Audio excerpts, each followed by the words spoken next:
Glück auf, meine Leute. How's everyone doing on this lovely weekend evening? A lot of things have been going on lately in Gelsenkirchen. The news has not been short.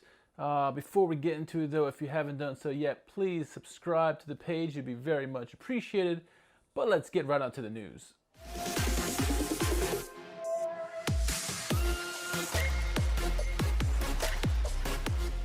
All right, as we said, it's been a lot of news lately. First of all, this past week, the Supervisory Board put out a statement on the club website. Read it for yourself. Tell us what you think.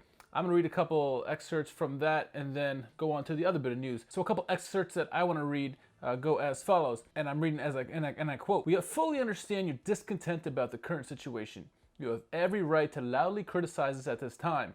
Unfortunately, the coronavirus pandemic is preventing you from being at the Veltins Arena in order to cheer on our team or to let us know loud and clear when things aren't going well. However, there is one thing we cannot accept. No individual and no group are above the well-being of the club. FC Schalke 04 has always stood for a culture of open discussion and intense communication between the fans, members, and officials.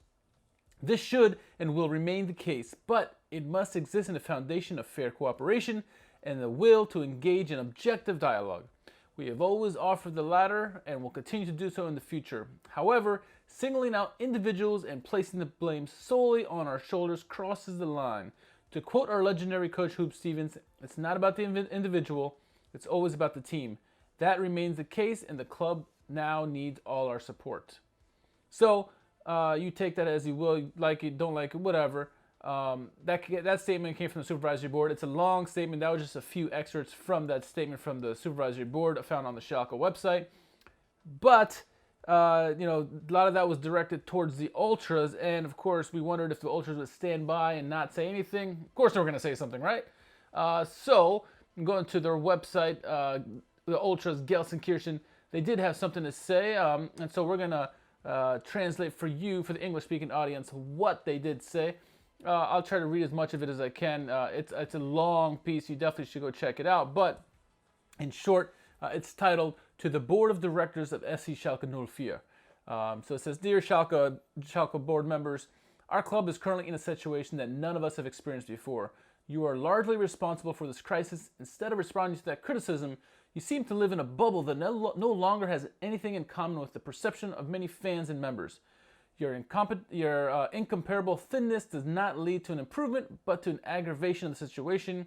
You simply do not understand Schalke.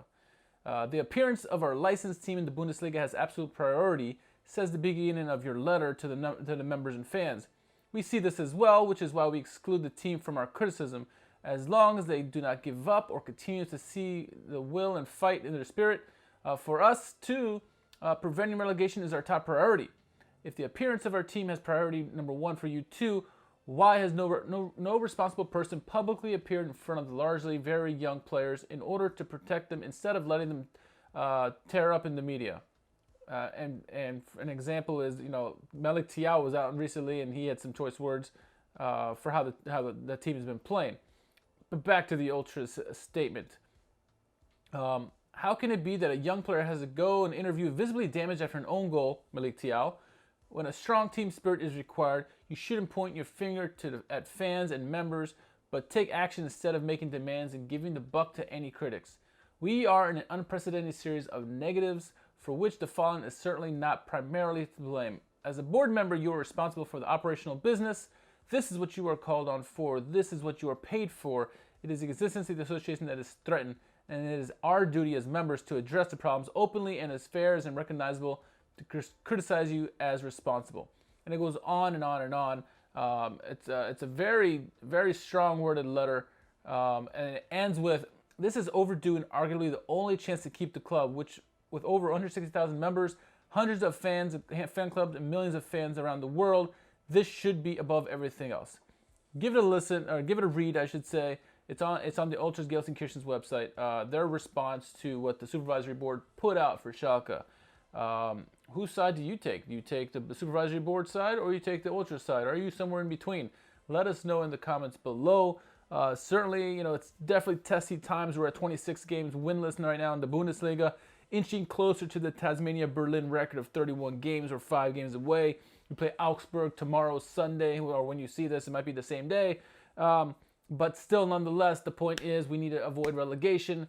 But again, let us know in the comments what you thought of both the Supervisory Board's comments and Ultras Gelsenkirchen. Who do you side with? Let us know. And if you haven't done so yet, please like, subscribe, leave comments.